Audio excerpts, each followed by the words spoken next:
दोस्तों, किसी ने क्या खूब लिखा है कि अनिताई से जात है राज तेज और वंश, तीनों ताला दे गए रावण कौरव कंस। दोस्तों, भूल कर भी अपने भाइयों का कभी भी हक मत मारना। जिंदगी में कभी भी बरकत नहीं होगी और घर परिवार बर्बाद हो जाएगा। ऐसा क्यों? दोस्तों, भाई का हक मारने से क्या होता है, हम एक कहानी के माध्यम से समझेंगे। और वो कहानी है बाली और सुग्रीव की। बाली और सुग्रीव दोनों किष्किंधा नरेश भाई थे।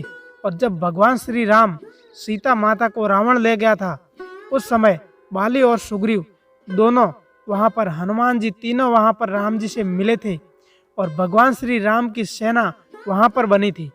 तो बाली ने सुग्रीव का हक मारा और फिर क्या हुआ, वो हम बाली और सुग्रीव की कहानी से समझते हैं। इस कहानी को आप शुरू से लेकर अंत तक पूरा अवश्य देखें। आओ वीडियो शुरू करते हैं। आप हमारे चैनल पर पहली बार पधारे हैं तो इस चैनल को सब्सक्राइब जरूर कर लें।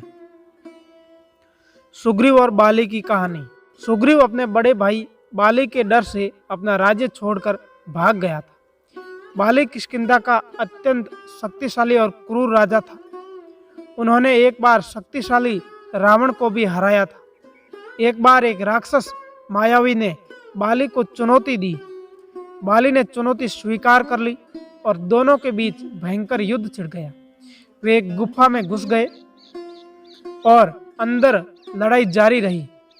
बाली ने विशेष रूप से सुग्रीव को गुफा के बाहर तैनात रहने और 15 दिनों तक उसकी प्रतीक्षा करने के लिए कहा। बाली ने सुग्रीव से कहा, मैं इस राक्षस को मार कर लौट आऊंगा। लेकिन 15 दिन से अधिक समय बीत जाने के बाद भी बाली का कोई पता नहीं चला और बाली वापस नहीं आया।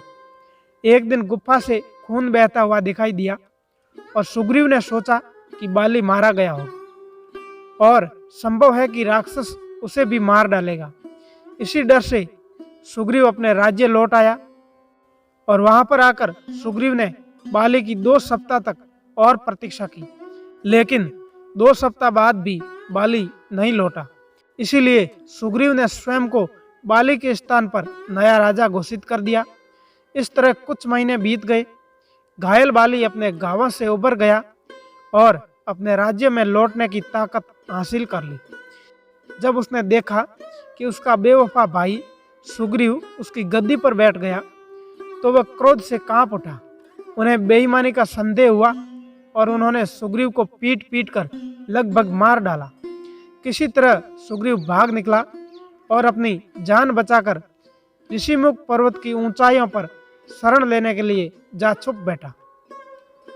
इसके अलावा राम को बताया गया कि बाली ने सुग्रीव की पत्नी को भी नई रानी के रूप में जबरदस्ती ले लिया है। सुग्रीव और हनुमान जी ने निवेदन किया कि बाली अन्यायी और क्रूर राजा था और उसके शासन से किष्किंधा के लोगों को भारी कठिनाई और पीड़ा हो रही है।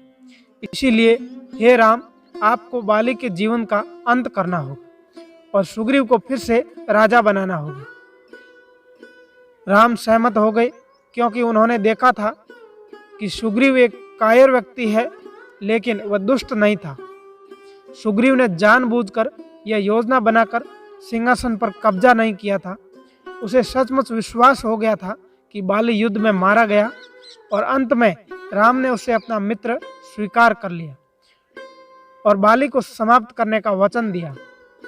योजना अनुसार राम, लक्ष्मण, हनुमान और सुग्रीव किष्किंधा राजधानी शहर के लिए रवाना हो गए और राम के निर्देशों के तहत सुग्रीव ने अपने भाई को बाहर आकर अंतिम निर्णय के लिए लड़ने की चुनौती दी। सुग्रीव ने कहा, किष्किंधा पर शासन कौन करेगा, ये युद्ध के दौरान पता चलेगा। युद्ध के दौरान राम ने एक शक्तिशाली बाण से शक्तिशाली बाली के जीवन का अंत कर दिया। इस प्रकार सुग्रीव को राजा के रूप में पुनः स्थापित किया गया। उन्होंने राम से सीता का पता लगाने में मदद करने का वादा किया। दोस्तों, इस वीडियो में आपको पता चल गया होगा कि अनिताई से क्या होता है। जब बाली ने सुग्रीव के साथ अनिताई की, उसकी पत्नी को हर लिया, उसका राज्य हर लिया और उसकी पीट पीट के हत्या कर दी और वहां से उनको निकाल दिया गया, तो भाई का हक छीनने से क्या होता है, वो आप सबको इस वीडियो के माध्यम से समझ में आ गया होगा। दोस्तों, वीडियो अच्छा लगा है तो अपने दोस्तों के साथ शेयर करें और चैनल पर नए तो सब्सक्राइब करें। धन्यवाद। मिलते हैं अगली वीडियो।